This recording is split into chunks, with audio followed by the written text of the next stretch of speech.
Peace be upon you, my fellow programmers.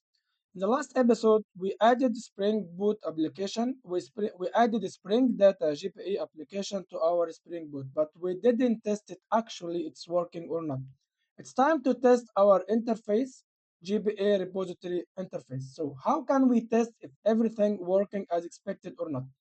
We have our address services. In address services, we're still communicating using the old way by just hard coded our data. It's time now to call the repository and to start interact with our external database. First, we need to auto wire our repository. We will add private address repository and address repository. Now, by providing auto-wired, we are indicating to Spring Boot or Spring context that address repository is going to be injected into the address service and you are going to communicate with it. Time to replace our get addresses. But before we are doing this step, let's run our application to test our previous state without any change yet. So we have it running. If you remember, we are using our Postman. This one is Postman application. Postman application is used to test your API. I have it already here. I added, you have the workspace. In the workspace, I created the collections. I called it a microservice. You can add it from here, create a new collection, blank one, and then you add. We have get address request. How can you add a request from here, from the collection itself? You can just in these three dots add the request. And adding a new request, you will give it a name. I will call this one get address by ID and enter. And here we have our method. It's get request. We need to link to the localhost 8080 addresses. If I make forward slash, I have already a prepared one. And if I run it send, there is nothing. Internal server. So there is nothing there. I can get one from get addresses. If where is get addresses? Here is get addresses. I want to remove the ID addresses and just send. I should return the four previous countries or addresses. I have them here. Let's have only the first one, for example, ID, to make a quick test that we still have our application working as expected before we adding the change. Send. We have already the address coming back, the free Palestine. Okay, so from the addresses now, let's implement our changes. API Postman is so simple to use by adding API endpoint. And anyway, you are going to learn it on the fly while we are working. I will already have a quick intro for this API gateway. So let's go back to our application. You already saw it that we still have all the addresses here. Once we implement our application, we don't need get addresses anymore. Why? Because we would like to have everything coming from the database. All what I need to do, I will remove the internal implementation and return, I will say address repository dot find all. Voila, that's it. Alt Control L to make reformat for the document. Now already you indicated to Spring data that I would like to find all the addresses records inside the table address. If you remember from the previous episodes, already address is identified as entity, so it will be used for the mapping between database and Java classes. And here we have the custom table name if we are accepting to use that. So if we get back now, we have already find all is implementing we have the list of get addresses is getting find all. But remember, it's still empty database. If I rerun my application now and I'm still pointing to the same exactly addresses, I will just make this is get addresses. If I send, I will have nothing in return. You see, empty array. But I have here 200 OK response, which means that my cycle is working fine. I have communicated with already existing database. Now it's time also to replace the address get by ID. It's exactly the same. I will only remove this one and I will call the repository directly find by ID. I have here the find by ID. I will provide the ID.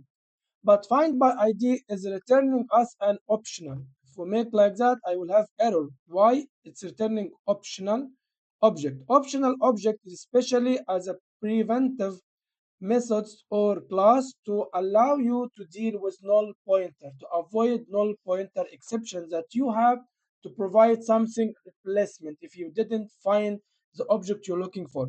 So find by ID, then dot, or else throw. That's a best practice. If you can't find something, throw exception and let the caller handle what is going on after. Don't provide anything, just provide exception. And the best exception for that moment is or else throw. This one is accepting lambda. You can do it like this, and you decide what exception you would like to throw to the caller. I would like to throw new response status exception because I didn't find item. The response for not finding item is 404. So here I will say HTTP status, please not value of HTTP status dot not found, not found. That will throw me 404. That is enough. But if you would like to provide some descriptive message, you can just comma and then provide your descriptive message. Address not found in DB. Now the caller, if there is nothing here to be provided, remove redundant argument.